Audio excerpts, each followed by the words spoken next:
नमस्कार दोस्तों, welcome back to curious Sharif for the daily dose of Indian football. तो सबसे पहले बात करते हैं यहाँ पे 10th ऑफ मार्च को होने वाली एएफएफ की एजीएम के बारे में, क्योंकि उससे पहले एक इंडिपेंडेंट बॉडी ने यहाँ पे जो 2022-23 का ऑडिट रिपोर्ट है यहाँ पे एएफएफ का, वो यहाँ पे अनाउंसमेंट किया है, जिसमें 15 करोड़ का डेफिसिट देखने को मिला है। और ये जो नया रिजीम है यहाँ पे अंडर कल्याण चौबे, उसके अंदर ये पहला फाइनेंशियल ईयर था, तो उसमें ये यहाँ पे एक बड़ा डेफिसिट हमें देखने को मिल रहा है। और जो यहाँ पे उनका बैंक बैलेंस भी था एएफएफ का, वो भी काफ़ी नीचे देखने को मिल रहा है। कुछ यहाँ पे खर्चे जो है, पर्टिकुलरली जो संतोष ट्रॉफी उन्होंने लास्ट सीजन हम सबको पता है कि सेमीफाइनल फाइनल यहाँ पे सऊदी अरेबिया में करवाए थे, फिर आई लीग का भी कॉस्ट बढ़ा है। एंड सम ऑफ दी जो यहाँ पे कॉस्ट बढ़ी है या फिर एक्सपेंडिचर बढ़े हैं, वो यहाँ पे ड्यू टू दी कोविड के बाद यहाँ पे काफ़ी सारे ऐसे टूर्नामेंट है कि जो यहाँ पे उनको रिस्टार्ट करने पड़े, तो उसमें भी है। तो ये सारी चीज़ें यहाँ पे जो नेक्स्ट 10th को यहाँ पे एजीएम है, उसमें जो पूरा यहाँ पे 2022-23 का जो फाइनेंशियल ऑडिट है वो भी डिस्कस किया जाएगा। एंड उसमें भी यहाँ पे स्टेट एफएस की ओर से डेफिनेटली यहाँ पे क्वेश्चन एएफएफ का जो है नया रिजीम है उसको पूछे जा सकते हैं। तो it will be interesting to see. And ये जो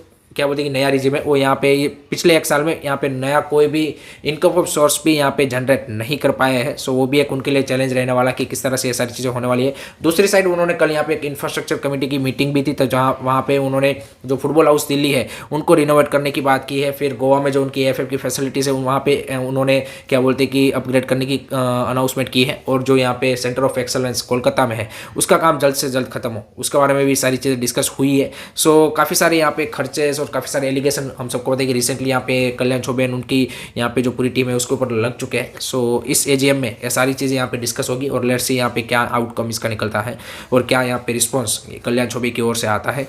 अब बात करते हैं यहाँ पे दूसरे न्यूज़ में कि जहाँ पे एएफएफ ने जो रिसेंटली अभी मोहन बगान वर्सेस जमशेदपुर का मैच हुआ था, उसमें मोहन बगान फैंस एक टिफो लेके आए थे। तो वो यहाँ पे जो एएफएफ की लीग कमेटी है उन्होंने बोला है कि ये जो लीग के क्या बोलते हैं कि रूल्स है, उसमें आर्टिकल 67 का यहाँ पे उन्होंने उल्लंघन किया है। तो उसके चलते मे भी यहाँ पे मोहन बगान को अगर ये प्रूव होता है देन यहाँ पे फाइन लग सकता है। लेट्स सी यहाँ पे मोहन बगान की ओर से क्या रिस्पॉन्स आता है, वो देखना इंटरेस्टिंग सा रहेगा। बट यहाँ पे एएफएफ ने उनको नोटिस सर्व कर दिया है। सो यहाँ पे मोहन बगान के लिए कि यहाँ पे जो टिफो लेके आए थे फैन, आई थिंक वो यहाँ पे राइट मैसेज या फिर ऑफेंड करने वाला था, ऐसा उनका कहना है। सो लेट्स सी यहाँ पे फाइनल डिसीजन उसके रिगार्डिंग क्या बनता है।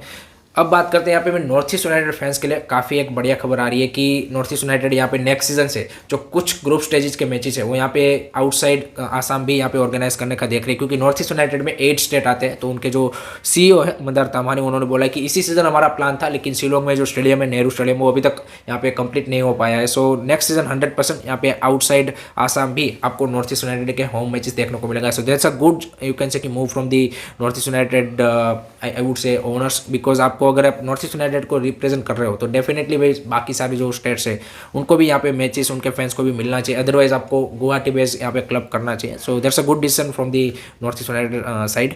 अब बात करते हैं यहाँ पे गाइज आईएसएल के कल के मैच के बारे में, Hyderabad FC versus North East United FC.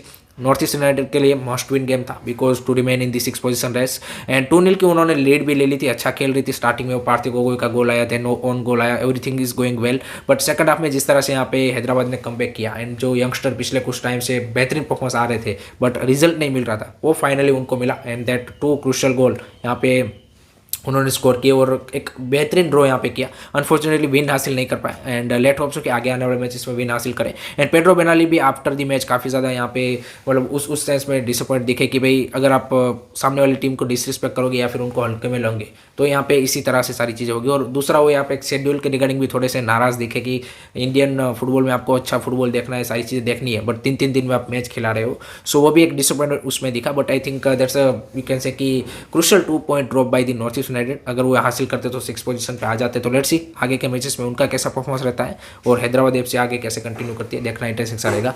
उसके बाद आज का भाई यहाँ पे जो साफ अंडर-16 वुमेन्स चैंपियनशिप चल रही है, उसमें इंडिया का मैच है बांग्लादेश अंडर-16 टीम के साथ। And it will be interesting match because India अगर ये मैच जीतता है then they will reach into the final of SAFF अंडर-16 championship. And India versus Bangladesh के जो वुमेन्स मैच रिसेंटली जो यहाँ पे साफ अंडर-19 का भी हुआ था, हम सबको पता है कि काफ़ी बेहतरीन मैचेस होते हैं। तो I think it will be interesting match and let hopes कि हमारी जो गर्ल्स है अंडर-16 की वो यहाँ पे फिर से धमाकेदार परफॉर्मेंस दे, जैसे उन्होंने भूटान को 7-0 से हराया, उसी तरह की एक डोमिनेट परफॉर्मेंस यहाँ पे हम एक्सपेक्ट कर सकते हैं हमारी टीम की ओर से।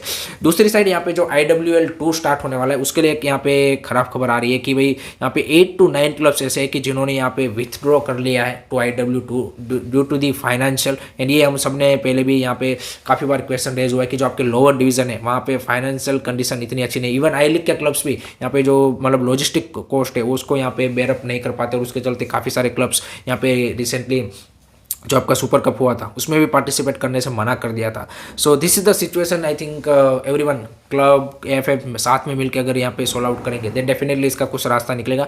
अदरवाइज 8 to 9 क्लब्स के अभी 100% कंफर्म नहीं है, but 8 to 9 clubs are looking to opt out from the IWL2, तो दैट्स अ बिग ब्लो अगर ऐसा होता है तो।